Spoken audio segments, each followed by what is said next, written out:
warahmatullahi wabarakatuh. Jumpa lagi bersama Neng di Nengnok channel. Hari ini Nengnok memberi kabar gembira. Tapi sebelum kita dengar kabar gembira, yuk ini curhatan Jutek Bongso, pengacara dari 7 terpidana. Cekidot. Ini perbuatan pidana yang dilakukan oknum polisi. Peristiwa 2016 lalu, ketika tanggal 31 Agustus 2016 mereka ditangkap jam 4 sore, jam 2 subuh sudah diperiksa sebagai tersangka. Aneh nggak? Nah, menurut saya nggak masuk akal. Ya ini saya bandingkan sekalian ya dengan peristiwa yang terjadi saat ini kita bikin LP 4 bulan. Belum ada progresnya. Belum ada progresnya. Apakah dengan selesainya etik maka pidananya hapus? Kalau begitu enak dong jadi anggota polisi. Bang Jutek dan tim sudah berusaha untuk mendapatkan jawaban kapan peninjauan kembalinya akan disampaikan gitu. Kita kawal ini.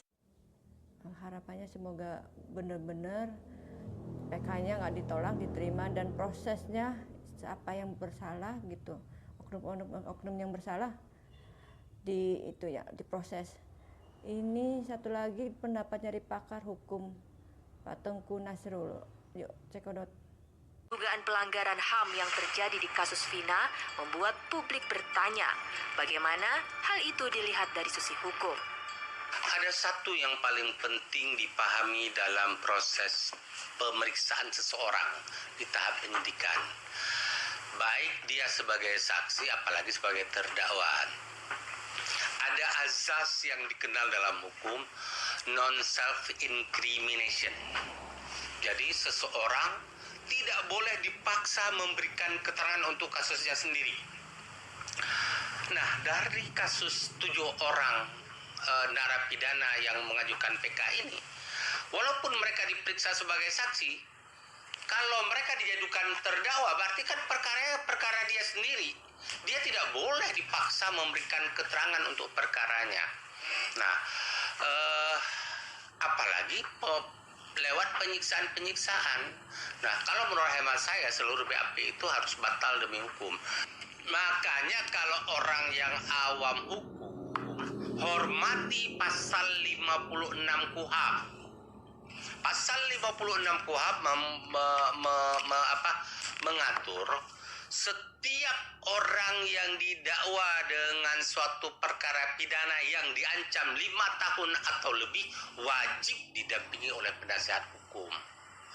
Apabila tidak didampingi oleh penasihat hukum, maka pemeriksaan itu tidak sah. Pasal 56 itu sudah menyebutkan wajib. Masalahnya adalah di Indonesia ini perlindungan hukum kepada rakyat hanya menang di atas kertas. Tapi dalam praktek, baik polisi, baik jaksa maupun hakim mengabaikan hak-hak rakyat itu. Ada kabar gembira nih katanya. Yuk cekidot. Menerima berkas peninjauan kembali kasus kematian Vina dan Eki di Cirebon. Berkas peninjauan kembali kasus itu menunggu keputusan Mahkamah Agung.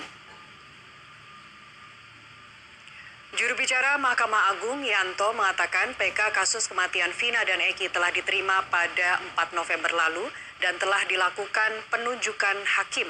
Meski demikian, jadwal persidangan belum ditentukan oleh Ketua Majelis karena baru saja diputuskan siapa saja hakim yang akan menangani kasus tersebut. Namun dirinya menyebutkan jadwal persidangan akan segera ditentukan dalam rentang waktu 90 hari sejak ditetapkannya Majelis Hakim. Jadi PK kasus pembunuhan Vina itu sudah diterima di Mahkamah Agung pada tanggal 4 November ya.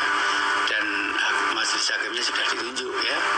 Itu ada 2 karena yang mengajukan permohonan kan ada 2 itu. Ripaldi Adityo Wardana alias Ucil bin Asep Kusnadi. Kemudian yang kedua adalah Eko Romadhani alias Oplak bin Kusim. Ya, dua-duanya sudah kita terima dan majelis hakimnya sudah ditunjuk. Ya.